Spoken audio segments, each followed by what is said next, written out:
There's close, close and closer, and today I'm going to show you how I got these macro images.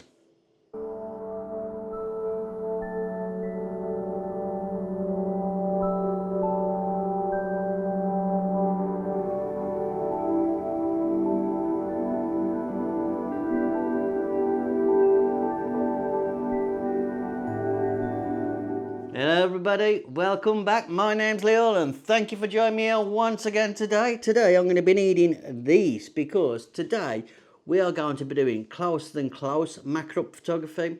Now you can do this using extension tubes to your normal macro lenses. It just gets you that bit closer, or you can use close-up filters like the one I showed you in a previous video, the NiSi close-up filter, another fantastic little lens to use. So today, why I've still got the OM Systems 90mm camera, I'm going to be going and seeing how close I can really get.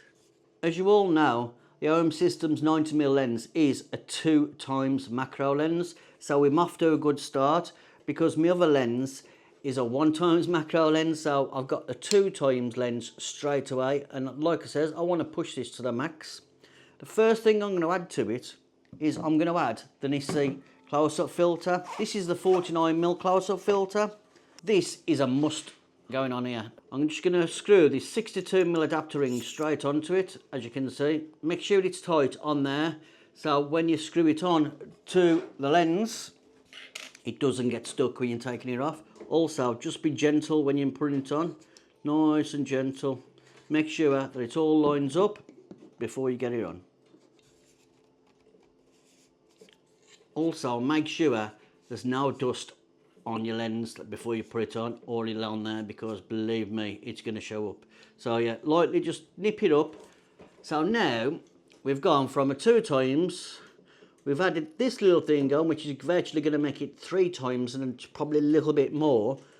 So we're on to a winner. But I have got this is a 1.4 teleconverter. This is what I use on my 300mm wildlife lens to boost it up and give me a bit more.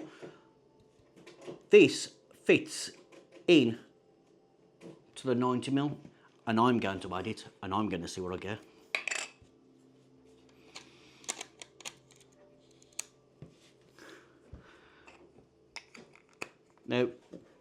Now truly, that is one beast of a lens now, because we've got the 2x plus the 1.4 converter, and we've got the NiSi close-up filter, which should bring me up even closer than that. If anybody knows how much this will be, please leave an answer in the comments. But I know this is going to be super close, and I can't wait to try it out. So I'm just going to drop this onto the OM1 Mark II and level it all up. Now don't that look like a nice beast? That is looking rather smart, and do you know what I mean? So that now is our camera set up. Now let's get the background set up, because this is highly important as well. Today I'm going to be using a dandelion seed, but I know that when I put the water drop on top of there, this lens is going to be too close to that, and all you're going to see is literally a ball in the middle of the screen. So what I'm going to do is I'm going to hopefully focus on the very ends of where it comes off. So I'm just going to spray it lightly and rely on taking pictures of that. Now I'm going to place this right at the very end of the platform. This platform really is a bit too big for this. I could get away with something smaller, but there you go. So I've got that now on the end of there. Now we're going to need a background and lights. This is going to be literally my setup for my card and my lighting. I've got the Adaptalux Pod 3 on there, as you can see on the Platypod, and I've faced it up. There's a reason for this. I'm going to need to put more than one light in to the lighting system. Lighting is the key, because you lose so many stops of light when you're adding filters and extension tubes on. I could have added some more extension tubes on there. I might try it later. But I'm going to need a lot more light, so I'm going to put the big pod on so I can put 2 lights on, because I want one on the subject just to make sure, and I want one on the background, which I'm going to show you now. That is going to be there. Let's get our lighting arms. Now, that one lighting arm with a filter on, that's going to be for my subject, and I've got one arm without, and that's going to be for my background.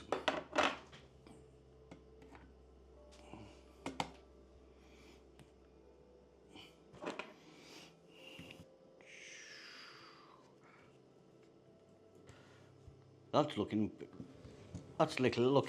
quite of snazzy for I was saying myself. Very nice.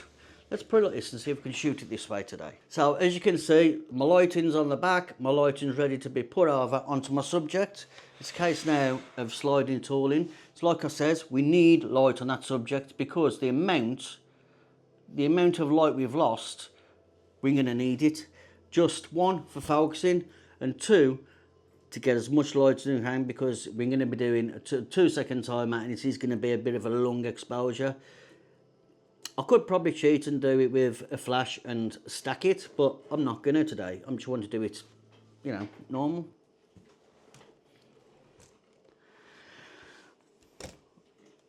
Now this is the key, is getting it all to line up, because what don't we want? I don't want that in focus, don't want that in focus, and I don't want the back of that in focus. It's looking bright. Right, we're at 2 times magnification. This is where really I should use a rail as well. Just going to drop that down a bit. That is looking quite right. What I'm going to do now is I'm going to put my f-stops right up. I'm going to balance everything out on the back of the camera. I'm going to go to f20 on this. Shutter speed, I've got to vary around half second. ISO 200. So that basically is what we're going to get on our first shot. 2-second timer, let's see what we get. As you can see, that's closer than close. Now I'm going to add some water droplets.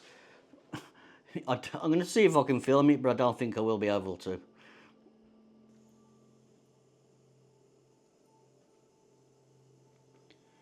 Build, spray up nice and gently as you go.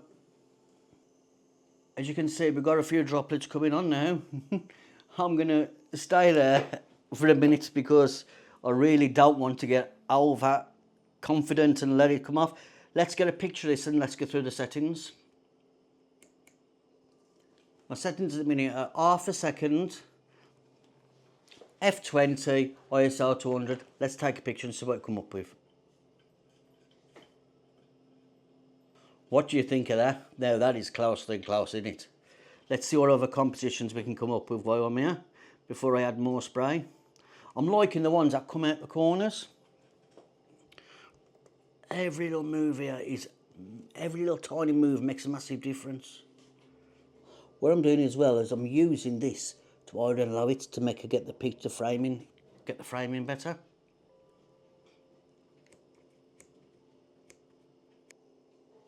I quite like that composition. Don't know if it'll work. Let's try it. Let's take a picture. What do you think of that one? It's a bit arty-farty, isn't it, that one? I quite like that one. But there's probably definitely more we can do. Let's have a look around, see what we can get. So a bit more spray. We'll move this out of the way so I don't get no spray droplets onto the lens. I'm going to add 1 droplet in the centre just to show you how big this can be.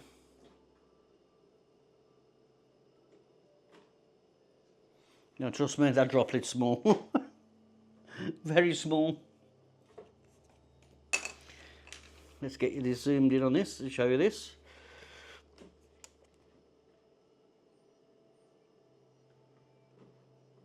This is actually the droplet in the middle of the seed. As you can see, that is closer than close, I think. I'm going to take a picture of that just to show you. That is quite abstract, I think.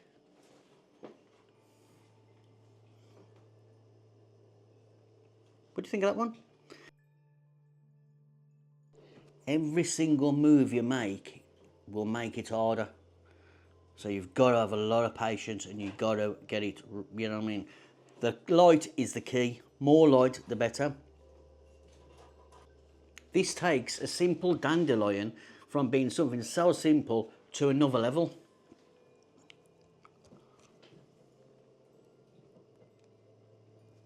Absolutely loving this.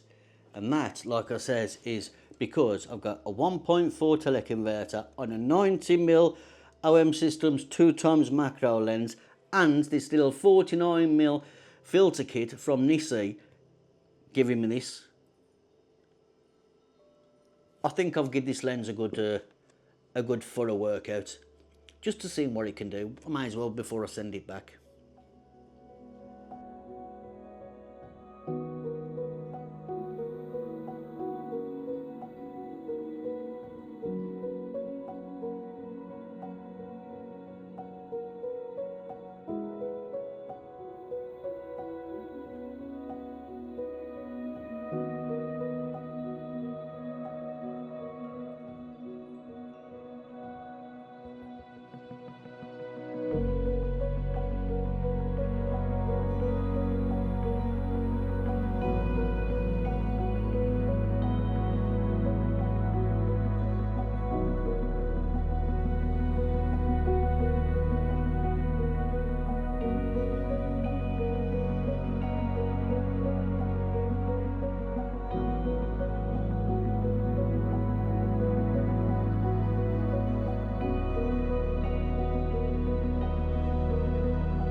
Now, getting close, you know, anybody can achieve this. You can use extension tubes, like I said, you can use filter kits, you know, you can even use teleconverters, especially with this little NiSi lens, because with this little NiSi lens, you can put that on Audra lens and you can get still fantastically sharp images, no fringing, colour fringing, and it's well built.